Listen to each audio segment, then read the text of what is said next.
नमस्ते। 91.2 NIVH हलोदून पे मैं हूँ आरजे जेनिफर।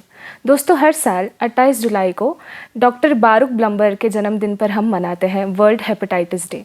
और आज इसी बारे में बातचीत करने के लिए हमारे साथ मौजूद हैं धून मेडिकल कॉलेज से डॉक्टर अंकुर पांडे, जो एसोसिएट प्रोफेसर हैं। नमस्ते सर, आपका बहुत बहुत स्वागत है हमारे रेडियो स्टेशन बहुत बहुत धन्यवाद आपका। जी सर, जैसे आज हम बात करने वाले हैं हेपेटाइटिस डे के ऊपर, तो सबसे पहले तो मैं आपसे जानना चाहूँगी कि सर हेपेटाइटिस क्या होता है? मैम, बिल्कुल जैसे आपने पूछा, हेपेटाइटिस इसको हम सामान्य तौर पे एक पीलिया के रूप में जानते हैं। और इसके जो कॉमन सिम्टम्स होते हैं, जैसे कि आँखों में पीलापन आना, पेशाब का पीला होना है, कई बार शरीर में भी पूरा पीलापन आ जाता है। तो इसको हम इस तरीके से बोलेंगे। ओके सर, जैसे इस साल की थीम क्या है सर हेपेटाइटिस डे के बारे में? इस बार की थीम बहुत ही रोचक है ना। जैसे कि आज के टाइम पे काफ़ी भयावह रूप भी लेती जा रही है। तो it's time for action. Okay, मतलब हमें एक्शन लेना है बिल्कुल ना? अभी बिल्कुल तैयार हो जाना है और एक्शन लेना है। जी सर, आपने सर बताया सिम्टम्स के बारे में। ऐसे में क्या हेपेटाइटिस, हमने जहाँ तक मैंने पढ़ा था, एक ही टाइप का नहीं होता, अलग अलग टाइप्स के होते हैं। तो हम चाहते हैं कि आप डिटेल में हमें बताएं बिल्कुल कि क्या जेनिफर, है। हेपेटाइटिस के 4 मुख्य प्रकार होते हैं। ओके। जिसमें कि ए और ई जो प्रकार होता है वो वायरल होता है और जो सामान्य लक्षणों के साथ उत्पन्न होता है। और दूसरा, जिसको हम काला पीलिया बोलते हैं, जो कि घातक हो सकता है, वो हेपेटाइटिस सी और हेपेटाइटिस बी होता है, जो कि हम काला पीलिया के रूप में बोलते हैं। और ये काफ़ी घातक भी रूप ले सकता है। और इसके लिए हम रोकथाम के लिए अगर बात करना चाहें तो हेपेटाइटिस बी और सी के लिए तो पहले हम जांच करते हैं और जांच के अनुरूप इसका इलाज करते हैं और इसका इलाज संभव है। ओके। सर, इसके जो जैसे आपने बताया कि सिम्टम्स हैं, तो सबसे पहला क्या सिम्टम है कि किसी इंसान को एक अलर्ट होना चाहिए कि हाँ, this might be a stage of that? Ma'am बिल्कुल, सबसे पहले तो अगर हम अपने बात कर सकें तो इसमें बिलिरुबिन का लेवल बढ़ जाता है, जो कि सामान्यतः अगर 2.5 ग्राम पर डेसीलीटर से ज़्यादा होता है। 2.5 या बिलिरुबिन क्या? बिलिरुबिन मैम एक टर्मिनोलॉजी होती है, शरीर के अंदर एक तरीके का एक चीज़ होती है जिसके बढ़ने से हम पीलिया होता है या फिर हेपेटाइटिस होता है। और इसमें सबसे पहले जो सिम्टम्स आपने पूछा, लक्षण बोला आपने, जो कि हमें दिखाई देंगे, उसमें सबसे पहले हमें आंखों में पीलापन आना दिखाई देगा। आंखों के दो प्रकार दो चीज़ें होती हैं, एक स्क्लेरा होता है और एक मतलब कंजक्टाइवा होता है ना, पैल्पेब्रल और बल्बर कंजक्टाइवा। बल्बर मतलब कि जो आंखों के आसपास जो सफ़ेद रंग का जो हिस्सा होता है, सबसे पहले इसमें पीलापन आना शुरू होता है, जो कि सामान्यतः 2.5 से 3.5 ग्राम पर DL पे दिखना शुरू होगा। इसके अलावा अगर वह बढ़ जाता है तो साथ में ही पेशाब का पीलापन होना, या फिर अगर काफ़ी गंभीर रूप ले लेता है तो आपकी पूरी शरीर ही पीली हो जाती है। Usually as we are Indian, like हम ब्रिटिश कलर होता है तो हमारे कलर पे कई बार नहीं दिखता है, बट कोई बहुत फेयर है तो easily we can recognise it. Okay sir. Sir, ये किस वजह से होता है हेपेटाइटिस? मैम हेपेटाइटिस, जी बिल्कुल मैम, हेपेटाइटिस जो कॉमन हेपेटाइटिस हम बोलेंगे, जैसे मैंने ए और सी बोला, या वायरल हेपेटाइटिस हम बोल रहे हैं, तो वायरल हेपेटाइटिस में हम यूजुअली इसका जो प्रकोप होता है वो आपके खान पान और क्या कहते हैं फिकोरल रूट के थ्रू फैलता है। जैसे भी बरसात का समय चल रहा है और आपने क्या कहते हैं इन्फेक्शन के थ्रू, कॉमन इन्फेक्शन के थ्रू ये आता है। और इसका इलाज होता है, आप स्वच्छ पानी पिएं और इसका परहेज़ रखें, बशर्ते हमने जैसे दूसरा हेपेटाइटिस बताया जो कि घातक हो सकता है या होता है, सी और बी के बारे में। तो इसका जो मेन ट्रांसमिशन है वो ब्लड से हो सकता है। आपने ट्रांसफ्यूज़न लिया, उसमें अगर इन्फेक्टेड कंटामिनेटेड है, इधर अगर आप मान लीजिए कोई अनसेफ सिरिंज प्रैक्टिस करता है, ड्रग अब्यूज़र्स, और तो उससे फैल सकता है। तीसरा, ये सी के मेन प्रकार हुए। बी में अगर हम बोलना चाहें तो बी का जो मेन रूट हम मानते हैं वो मदर टू चाइल्ड ट्रांसमिशन होता है, और बी ज़्यादा घातक होता है, क्योंकि बी का मैं बोलना चाहूँगा कि बी का कोई ऐसा इलाज अब भी संभव नहीं है, आपको लाइफ लॉन्ग ट्रीटमेंट लेना होता है। तो बी, अगर मान लीजिए किसी को बी का ट्रांसमिशन हो गया है तो क्या करेंगे हम उसकी पूरी स्क्रीनिंग करना चाहेंगे, है ना। तो अगर एक महिला को बी है तो उसके बच्चे को, जब वो बच्चा पैदा होता है तो उसको बर्थ डोज देते हैं, साथ में इम्यूनोग्लोबुलिन का, और साथ में हमें प्रिकॉशनरी उसकी पूरी फैमिली की स्क्रीनिंग करना चाहेंगे, मदर की फैमिली की, ना कि उसके हस्बैंड की। सर, हम और डिटेल में आपसे जानना चाहेंगे कि ऐसे कौन कौन से लक्षण एक आम आदमी को ध्यान देने चाहिए कि अब शायद ये वो लक्षण हैं कि मुझे अभी टेस्ट कराना है। For hepatitis? मैम बिल्कुल, आपने जैसा बोला कहते हैं, मैंने पहले भी कहा कि लक्षण के रूप में सबसे पहले जो दिखाई देगा वो लक्षण आपके आंखों में पीलापन होना या पेशाब के पीले आना, जी जी, मरीज को उल्टी का मन करना या जी मचलाना, भूख कम लगना, है ना। और ये कॉमन एक लक्षण है। और ये कैसे हो सकता है, एक बात ये भी आती है ना कि आपको और भी आपको प्रिकॉशनरी मेजर्स क्या ले सकते हैं जी। अब जैसे आप जा रहे हैं, मैंने एक ये भी बताया कि आते हैं आपको कि कोई मेनली कैसे होता है, ड्रग अब्यूजर्स होंगे तो क्या करेंगे, वो अनसेफ सिरिंजिंग का प्रैक्टिस करते हैं, या आप टैटूइंग के लिए जाते हैं तो टैटूइंग में एक हमें ये इंश्योर करना होता है कि जो निडल है वो फ्रेश और अनयूज निडल यूज़ की जाए जी। बिल्कुल। और साथ ही में क्या कहते हैं, इस चीज़ पे ध्यान रख के क्या कहते हैं इससे हम बचाव कर सकते हैं। सर, अगर किसी को ये जानना है कि क्या उनमें वो हेपेटाइटिस है, तो उन्हें कौन कौन से टेस्ट करने चाहिए और इसके क्या क्या ट्रीटमेंट्स हैं, क्या आप हमें बता सकते हैं? मैम बिल्कुल, जैसा आपने बोला इसका जांच भी है और इसका इलाज भी है, बट मैं हमेशा इस बात को एम्फेसिस करता हूँ और इस पर बहुत जोर देता हूँ कि जांच और जो इलाज है वो डॉक्टर का कर्तव्य होता है, डॉक्टर के उस पर करना चाहिए। तो फर्स्टली यू शुड, आपको अस्पताल जाना होना चाहिए, जैसे कि हम देहरादून में तो हमारा दून अस्पताल एक सरकारी अस्पताल है, मेडिकल कॉलेज है, आपको आना चाहिए। हमारी हेपेटाइटिस क्लिनिक हम एक रन करते हैं जो कि national viral hepatitis control programme के थ्रू रन होती है, और हम मरीज को पूरी तरीके से फुली मतलब इसमें सहायता करते हैं और सब कुछ जांच including treatment, it's all free and we can cure it.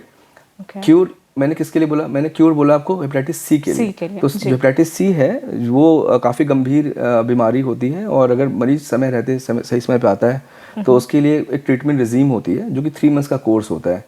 After certain test हम एक जांच करा के कंफर्म करते हैं, उसके वायरल लोड को चेक करते हैं, और उसके बाद हम वो ट्रीटमेंट शुरू करते हैं। उसका जो इलाज होता है वो 12 हफ्ते का होता है, 4-4 हफ्ते के 3 कोर्सेज होते हैं जो कि विदाउट गैप आपको खाना होता है, और उसके बाद हमें 12 हफ्ते का वेट करना होता है सस्टेन वायरल रिस्पॉन्स देखने के लिए। एंड अभी तक के मैं बोलूँ हमारे पास अराउंड हमने 150 पेशेंट पिछले 3 सालों में ट्रीट किए हैं जो हेपेटाइटिस सी से हैं, और सारे के सारे अभी हमारे पास 0 है, मतलब उनका कोई भी रिलैप्स बोले या ट्रीटमेंट फेलियर बोलेंगे, कोई भी फेलियर नहीं है।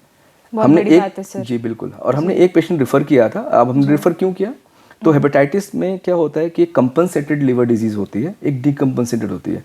इसको अगर मैं और सिंप्लीफाई करना चाहता हूँ तो कंपनसेटेड में मैम क्या हुआ कि पेशेंट को पीलिया के लक्षण है ना, लेकिन उसको पीलिया के जो गंभीर लक्षण होते हैं, गंभीर लक्षण क्या होता है, गंभीर लक्षण आएगा क्या आते हैं, आपके पेट में पानी भर जाना, आपके उल्टी में खून आना, है ना, या आपके शरीर से रक्तस्राव का होना, ये कुछ गंभीर लक्षण होते हैं। ये होते क्यों हैं, जो मैंने शुरू में बताया, जैसे कोई ड्रग इंटरेक्शन की वजह से भी हो सकते हैं। आप कोई पेन किलर्स बहुत लंबे समय तक खा रहे हो, जिससे लीवर का काम क्या है, लीवर जो है वो जिगर जो उसका मेन जो काम है वो क्या करता है, वो जो भी हम ले रहे होते हैं तो उसके थ्रू उसका जो भी दवाई है जो भी है वो उसके मेटाबोलाइज होता है, तो समहाउ इट गेट अफेक्टेड, और उसकी वजह से ये होता है। दूसरा, आप क्रॉनिक अल्कोहलिक है, कोई बहुत ज़्यादा मात्रा में ड्रिंक अल्कोहल की सेवन कर रहा है जिसकी वजह से लिवर डैमेज हो रहा है, तो उस केसेस में भी तो उसको हम सिरोसिस बोलते हैं। तो सिरोसिस मेनली लिवर डैमेज होता है। हाँ, तो वो डीकम्पोजिट के केसेस में आ गया, उसकी उल्टी में खून आएगा, आपके उसके पेट में पानी भर जाएगा, पेट काफ़ी बड़ा हो जाएगा, तो उसमें बहुत प्रिकॉशंस लेना होता है। लिवर श्रंकन हो जाता है ना, सिरोसिस हो जाता है। तो उस केस में हमें एक पेशेंट रेफर करना पड़ा, और उसकी इंडोस्कोपी, कुछ उसकी जांचें, अलग कुछ जांचें होती है, फाइब्रो स्कैन होता है, उसके थ्रू कहते हैं, फिर हमने एम्स में उसका इलाज किया। वो पेशेंट भी अभी ठीक है, काफ़ी हद तक ठीक है ना, उसको वेरिसल ब्लीड थी, उसको लैगेशन किया। दूसरा जो मैं बोलना चाह रहा हूँ, अब आया हेपेटाइटिस बी की बात, है ना, बी के अभी तक हमारे पास जो इनरोलमेंट केसेस है मैम वो मोर देन 100 होंगे, 106, 108 केसेस हैं। बी में थोड़ा प्रिकॉशन हमें ये लेना पड़ता है कि बी में एक सर्टेन गाइडलाइंस है जिसको हमें फॉलो करना पड़ता है। पहले हम वायर लोड करा के देखते हैं, गाइडलाइंस हम देखते हैं, उसकी अगर पेशेंट आता है उस क्राइटेरिया में, then we have to start a treatment. B के साथ थोड़ा सा एक ये है ड्रॉबैक कि उसका अभी कंप्लीट इलाज नहीं आया हुआ है, तो अगर हम ट्रीटमेंट रेजिमेंट शुरू करते हैं तो उस पेशेंट को थ्रू आउट लाइफ वो दवाई खानी पड़ती है। तो ये है, बट इसका इलाज अभी वी आर इन प्रोसेस, और हमारा साइंस एंड ऑल बहुत तरक्की कर रहा है, हम इस तरीके से डेफिनेटली एक दिन आ ही जाएगी। हाँ, बी का भी हो जाएगा, आ जाएगी। सर, जैसे आपने अभी बताया लिवर डैमेज होता है, क्या कोई और बॉडी ऑर्गन है जिसको इफेक्ट पड़ता है इसके वजह से? मैम हेपेटाइटिस का मेनली जो लक्षण आता है मैम ना, वो सेकेंडरीज में आएगा। पहला मेन तो मैम लीवर का ही डैमेज है, और उसकी वजह से ही पीलिया होता है या हेपेटाइटिस होता है, या काला पीलिया के रूप में वो आता है। काले पीलिया के रूप की बात करें तो उसमें हमें जो मैंने पहले बताया, फिर से एम्फेसिस करना चाहूँगा कि जो काला पीलिया होता है वो कैसे फैलता है, हमें वो देखना होएगा। वो ब्लड बॉर्न हो सकता है, आप अनसेफ सिरिंजिंग या टैटूइंग, इसमें हमें देखना होएगा कि वो मतलब अनयूज्ड हो। दूसरा क्या आते हैं, जो भी हम कोई प्रोसीजर कराने अगर जा रहे हैं, कहीं पे भी जा रहे हैं, तो हमें ये इंश्योर करना चाहिए वो प्रॉपर स्टरलाइज हो। तीसरा क्या आते हैं, अगर हम रक्त केंद्र पे जाते हैं और ब्लड ले रहे हैं, तो हम ये इंश्योर करें कि एक ऑफिशियल उससे लें, क्योंकि वहाँ वो सारी जांचें होती हैं, तो उसमें फिर कोई खतरे की बात ऐसी नहीं देखी जाती है। Okay, so these are the precautions आपने जो बताए कि हाँ। बिल्कुल। तो इसके अलावा क्या डाइट में कोई हमें चीज़ फॉलो करनी चाहिए? मैम, नॉर्मल जो हेपेटाइटिस होगा उसमें हम बोलते हैं क्योंकि लीवर का काम पाचन का होता है, तो पाचन इफेक्टेड होता है। जो वायरल हेपेटाइटिस की बात करें, जो कि बहुत गंभीर रूप कई बार नहीं लेता है या ले भी सकता है, तो उसके लिए हम सुपाच्य भोजन को हम बोलना चाहेंगे कि जो इजीली डाइजेस्टेबल जो फूड हैं या फ्रूट्स हैं वो लेना चाहिए। बाकी बेशक अगर कोई क्रॉनिक, कोई अल्कोहलिक है या कोई इस तरीके का है, तो उसको हमें ये बोलना पड़ेगा, हिदायत देनी पड़ेगा, स्ट्रिक्ट करना पड़ेगा कि वो उसका सेवन ना करे, उसको स्टॉप करें। Okay sir, out of curiosity मेरा एक क्वेश्चन है कि एक पर्सन को अगर हेपेटाइटिस है, किसी भी प्रकार का हो, ABCD जो भी आप बता रहे थे, क्या वो ब्लड या अपना ऑर्गन डोनेट कर सकता है?